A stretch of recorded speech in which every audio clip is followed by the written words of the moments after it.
சரசு சமையலுக்கு வரவேற்கிறேன். சரசு சமையலில் இன்றைக்கி நம்ம பார்க்க போகிறது மட்டன் குழம்பு.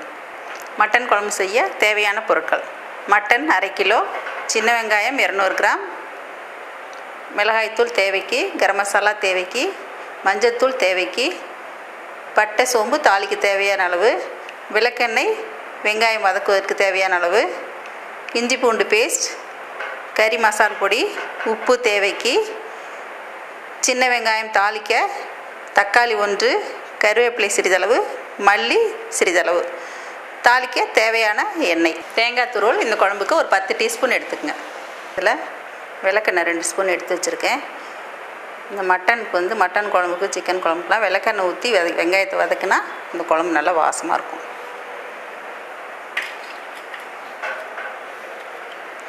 சின்ன வெங்காயம் 1/2 கிலோ மட்டனுக்கு 200 கிராம் எடுத்து வச்சுருக்கேன். உரிச்சது இதை நம்ம வதக்கிறோம்.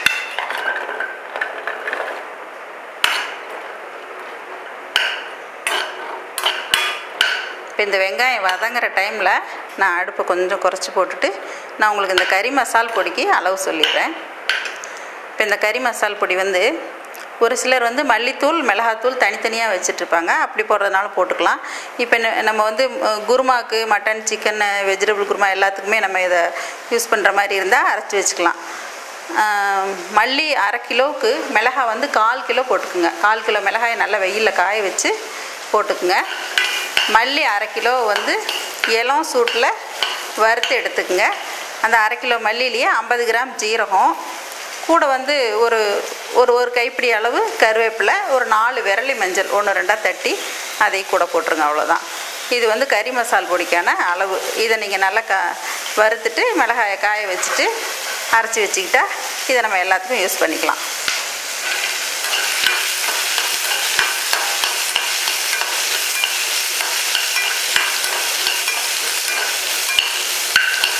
அரை கிலோ 1/4 கிலோ தான் அளவு. ஆனால் காரம் கொஞ்சம் தூக்கலாக வேணுங்கிறவங்க மிளகாய் 300 கிராம் தேவைனாலும் போட்டுக்குங்க நீங்கள். இப்போ இந்த வெங்காயம் நல்லா வதங்கிடுச்சு. அடுத்ததாக இந்த சூட்லேயே நான் நம்ம எவ்வளோ காரம் போட போகிறோமோ அந்த தூளையும் கூடவே நான் இப்போ சேர்த்துறேன். 3 டீஸ்பூன் போடுறேன். பத்தலைன்னா குழம்பு கொதிக்கும்போது நம்ம போட்டுக்கலாம். கொஞ்சமாக மஞ்சத்தூள் இதிலே சேர்த்துறேன். சேர்த்துட்டு சூடு ஏற்றினோடனே அப்படியே அடுப்பை நிப்பாட்டிட்டு இதை ஆற வச்சுட்டு நம்ம மிக்சியில் அரைச்சிக்கலாம்.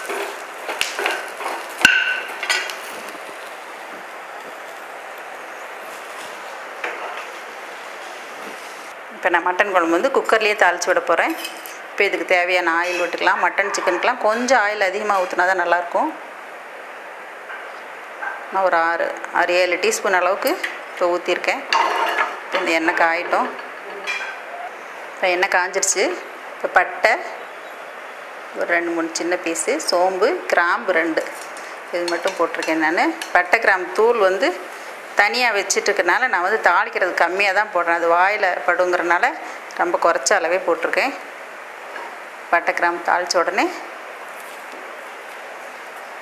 அடுத்ததாக கருவேப்பிலை,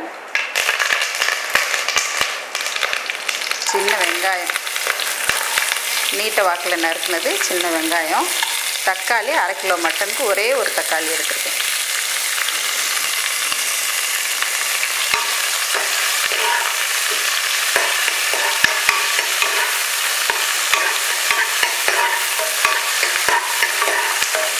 கொஞ்சமாக மல்லி இலை சேர்த்துக்குவோம். அப்புறமா கொஞ்சம் தக்காளி வெங்காயம் வதக்கிட்டு இருக்கும்போதே இந்த இஞ்சி பூண்டு பேஸ்ட்டு ஒரு 2 டீஸ்பூன் அளவுக்கு இந்த எண்ணெய்க்குள்ளேயே சேர்த்துருவோம்.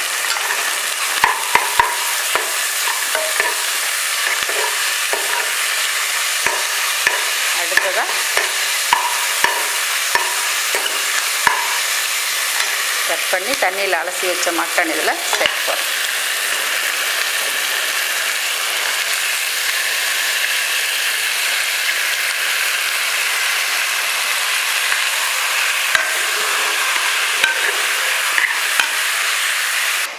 இப்போ இந்த இஞ்சி பூண்டு பேஸ்டெல்லாம் போட்டதுக்கப்புறமா ஒரு 5 நிமிஷம் நல்லா வதங்கட்டும். அதுக்குள்ளே நான் தேங்காய் வெங்காயம் எல்லாத்தையும் அரைச்சி எடுத்துகிட்டு வந்துடுறேன்.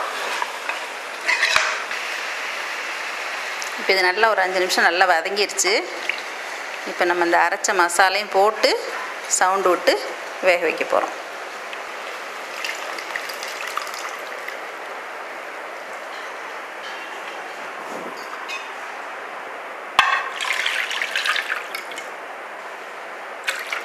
எடுத்துக்கிறோம். கொஞ்சம் வதங்கும் போது போட்டிருக்கேன். இப்போ திருப்பி குழம்புக்கு தேவையான உப்பு சேர்த்துறோம்.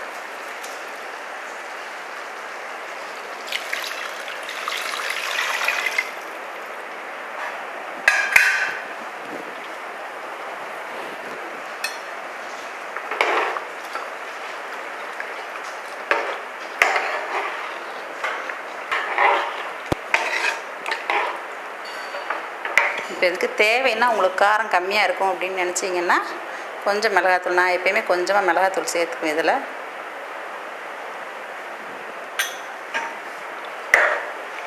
அப்போ தான் அந்த குழம்பு கலரும் வருங்கிறனால கொஞ்சம் சேர்த்துவேன். உப்பு காரம் பார்த்துட்டு நம்ம 5 சவுண்டு வரைக்கும் வச்சு எடுத்துடலாம். மட்டன் இலசாக இருந்தால் 5 சவுண்டு போதும். இல்லைன்னா நீங்கள் அதுக்கு தகுந்த மாதிரி எப்படி செய்வீங்களோ அது மாதிரி விட்டு எடுத்துக்கலாம். இப்போ வெயிட் போட்டாச்சு. அடுத்து தேங்காய் அரைச்சி இறக்குனதுக்கப்புறமா ஊற்றிக்குவோம். 5 சவுண்டு வந்துடுச்சு. அடுப்பை ஆஃப் பண்ணிடுவோம். வெயிட் ஆறட்டும். அதுக்கப்புறமா தேங்காய் ஊற்றிக்கலாம். 5 சவுண்டு வந்து வெயிட் ஆறிடுச்சு.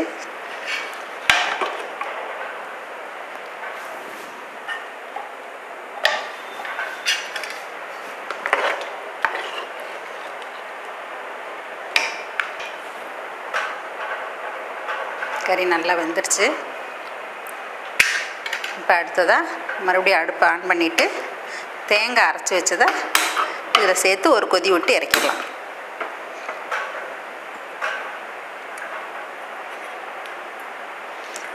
இப்போ ஒரு சிலர் வந்து இந்த தேங்காயிலேயே வந்து பட்டை சோம்பு கசகசா எல்லாமே சேர்த்து அரைச்சிடுவாங்க. அப்படி இருக்கும்போது வந்து நம்ம கரம் மசாலா தேவையில்லை. நான் வந்து இப்போ கரம் மசாலா இதில் தனியாக போட்டுக்க போகிறேன். குழம்புக்கு தேவையான அளவு ஒரு 1/2 டீஸ்பூன் போட்டாச்சு. இப்போ நான் இந்த தேங்காயோட சும்மா கொஞ்சமாக கசகசா மட்டும் ஒரு 1/4 டீஸ்பூன் அளவுக்கு வச்சு அரைச்சிருக்கேன்.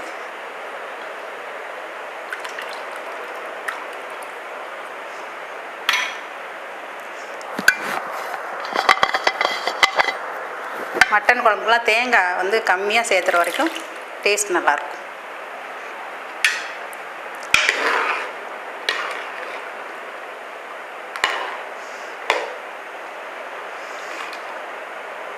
இப்போ இது ஒரு 5 நிமிஷம் கொதிக்க விட்டு இறக்கியாச்சுன்னா மட்டன் குழம்பு ரெடி ஆயிடும். இப்போ இது நல்லா 5 நிமிஷத்துக்கு மேலே கொதிச்சிருச்சு. இப்போ மட்டன் குழம்பு ரெடி ஆயிடுச்சு. இப்போ இந்த மட்டன் குழம்பு ஒயிட் ரைஸ்க்கு, இட்லி, தோசை, சப்பாத்தி, பூரி எல்லாத்துக்குமே மேட்ச் ஆகும். இந்த நான்வெஜ் செய்யும்போது கொஞ்சம் ஆயில் அதிகமாக விட்டால் தாங்க நல்லாயிருக்கும். நான் எல்லாத்துக்குமே நீங்கள் கவனிச்சிருப்பீங்க, எல்லா ஷோலையும் நான் வந்து ஆயில் கம்மியாக தான் விடுவேன். ஆனால் நான்வெஜ்ஜுக்கு மட்டும் கொஞ்சம் விட்டால் தான் அதிகம் நல்லாயிருக்கும். நீங்களும் இந்த மாதிரி ட்ரை பண்ணி பாருங்கள்.